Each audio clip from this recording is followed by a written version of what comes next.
मेरी 5 बरस की लड़की मिनी से घड़ी भर भी बोले बिना नहीं रहा जाता।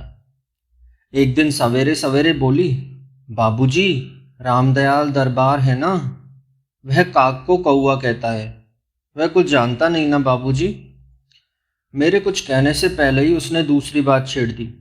देखो बाबूजी, भोला कहता है आकाश में हाथी सूंड से पानी फेंकता है, इसी से वर्षा होती है। अच्छा बाबूजी, भोला झूठ बोलता है ना। और फिर खेल में लग गई। मेरा घर सड़क के किनारे है। एक दिन मिनी मेरे कमरे में खेल रही थी।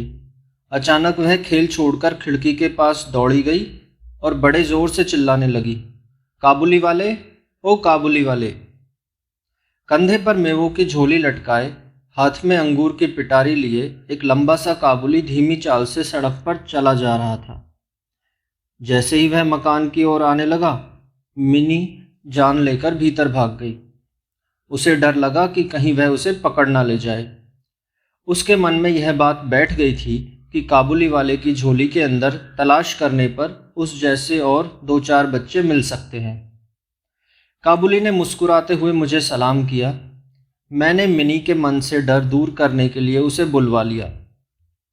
काबुली ने झोली से किशमिश और बादाम निकालकर मिनी को देना चाहा, पर उसने कुछ ना लिया। डर कर वह मेरे घुटनों से चिपट गई। कुछ दिन बाद किसी ज़रूरी काम से मैं बाहर जा रहा था। देखा कि मिनी काबुली से खूब बातें कर रही थी। मिनी की झोली में बादाम किशमिश भरे हुए थी। काबुली प्रतिदिन आता रहा। उसने किशमिश बादाम दे देकर मिनी के छोटे से हृदय पर काफ़ी अधिकार जमा लिया था। दोनों में बहुत बहुत बातें होती और वे खूब हंसते। रहमत काबुली को देखते ही मेरी लड़की हंसती हुई पूछती, काबुली वाले, ओ काबुली वाले, तुम्हारी झोली में क्या है? रहमत हंसता हुआ कहता, हाथी। फिर वह मिनी से कहता, तुम ससुराल कब जाओगी? इस पर उल्टे वह रहमत से पूछती, तुम ससुराल कब जाओगे? रहमत अपना मोटा घूंसा तान कर कहता, हम ससुर को मारेगा। इस पर मिनी खूब हंसती। एक दिन सवेरे मैं अपने कमरे में बैठा कुछ काम कर रहा था। ठीक उसी समय सड़क पर बड़े जोर का शोर सुनाई दिया। देखा तो रहमत को 2 सिपाही बांधे लिए जा रहे हैं। रहमत के कुर्ते पर खून के दाग हैं और सिपाही के हाथ में खून से सना हुआ छुरा। हुआ यूं कि हमारे पड़ोस में रहने वाले एक आदमी ने रहमत से एक चादर खरीदी। उसके कुछ रुपए उस पर बाकी थे, जिन्हें देने से उसने इनकार कर दिया। बस इसी पर दोनों में बात बढ़ गई और काबुली ने उसे छुरा मार दिया। इतने में काबुली वाले कहते हुए मिनी घर से निकल आई। रहमत का चेहरा क्षण भर के लिए खिल उठा। मिनी ने आते ही पूछा, तुम ससुराल जाओगे? रहमत ने हंसकर कहा, हाँ, वहीं तो जा रहा हूँ। छुरा चलाने के अपराध में रहमत को कई साल की सजा हो गई। काबुली का ख्याल धीरे धीरे मेरे मन से बिल्कुल उतर गया और मिनी भी उसे भूल गई। कई साल बीत गए।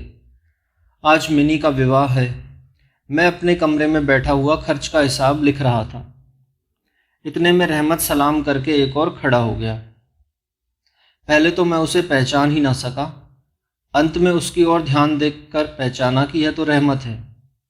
मैंने पूछा, क्यों रहमत, कब आए? कल ही शाम को जेल से छूटा हूँ, उसने बताया। मैंने कहा, आज घर में एक ज़रूरी काम है, फिर कभी आना। वह उदास होकर जाने लगा। दरवाजे के पास रुककर बोला, ज़रा बच्ची को नहीं देख सकता? शायद उसे यही विश्वास था कि मिनी अब भी वैसी ही बच्ची है। मैंने कहा, बहुत काम है, आज उससे मिलना ना हो सकेगा। वह कुछ उदास हो गया और सलाम करके निकल गया। मैं सोच ही रहा था कि उसे वापस बुलाऊं। इतने में वह स्वयं ही लौट आया और बोला, यह थोड़ा सा मेवा बच्ची के लिए लाया था, दे दीजिएगा। मैंने पैसे देने चाहे, पर उसने कहा, आपकी बहुत मेहरबानी है बाबू साहब, पैसे रहने दीजिए। फिर ठहर कर बोला, आपकी जैसी मेरी भी एक बेटी है। मैं उसकी याद करके आपकी बच्ची के लिए थोड़ा सा मेवा ले आया करता हूँ। मैं यहाँ सौदा बेचने नहीं आता। उसने कुर्ते की जेब में हाथ डालकर एक मैला कुचैला मुड़ा हुआ कागज का टुकड़ा निकाला और बड़े जतन से उसकी चारों तह खोलकर दोनों हाथों से उसे फैलाकर मेरी मेज पर रख दिया। देखा कि कागज के उस टुकड़े पर एक नन्हे से हाथ के छोटे से पंजे की छाप है। हाथ में थोड़ी सी कालिख लगाकर कागज पर उसी की छाप ले ली गई थी। अपनी बेटी इस याद को छाती से लगाकर रहमत हर साल कलकत्ते के गली कूचों में सौदा बेचने के लिए आता है। देखकर मेरी आंखें भर आई। सब कुछ भूलकर मैंने उसी समय मिनी को बाहर बुलाया। विवाह की पूरी पोशाक और गहने पहने मिनी शर्म से सिकुड़ी मेरे पास आकर खड़ी हो गई। उसे देखकर काबुली पहले तो सक पका गया। उससे पहले जैसी बातचीत ना करते बना। बाद में वह हंसते हुए बोला, लल्ली सास के घर जा रही है क्या? मिनी अब सास का अर्थ समझने लगी थी। मारे शर्म के उसका मुंह लाल हो उठा।